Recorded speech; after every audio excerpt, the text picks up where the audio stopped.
Here's what's happened to our friends and neighbours in the past decade. But where should they sit? The so-called neutral rate is a controversial concept where we keep full employment and price rises, inflation, are manageable. Some experts see the neutral rate rising in Australia because we're spending big on artificial intelligence and more government investment in energy and defence. The factor against it is our ageing population. So something to watch in the coming year. It is no longer a matter of if, but when. As we move into the first week of 2026, the mainstream narrative has shifted from hope to damage control. You just heard it from ABC. The Reserve Bank isn't just holding rates.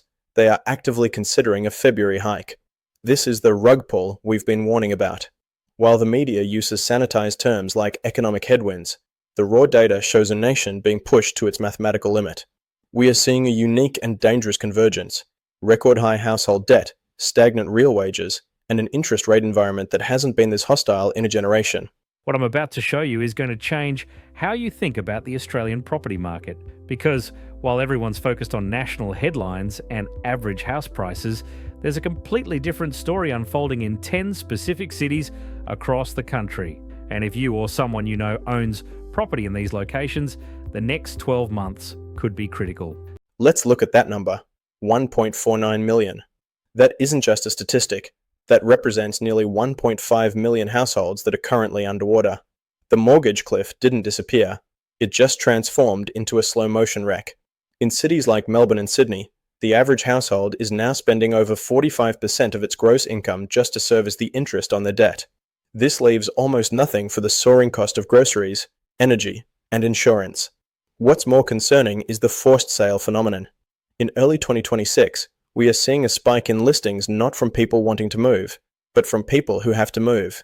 When supply is driven by desperation rather than choice, the floor of the market becomes incredibly unstable. We are watching the destruction of the middle class in real time, as equity is wiped out by a combination of high rates and falling disposable income. Those who get themselves into financial trouble will tend to sell off the investment property first. This is the key to understanding the Gold Coast situation. The region has a high concentration of investment properties, so when financial pressure hits, investors offload these assets before they touch their primary residence. This is the trap. The RBA is stuck. They want to lower rates to save the housing market, but they can't because inflation is sticky. As of January 2026, we are seeing price increases in essential services, electricity, healthcare, and education that are completely decoupled from the rest of the economy. This means that even if you stop buying luxury goods, your cost of living continues to climb. The government's response has been to focus on supply-side issues, but as any economist will tell you, you cannot build your way out of a debt bubble this large in 6 months. We are facing a 2026 where the average Australian family is financially maxed out. The buffer is gone.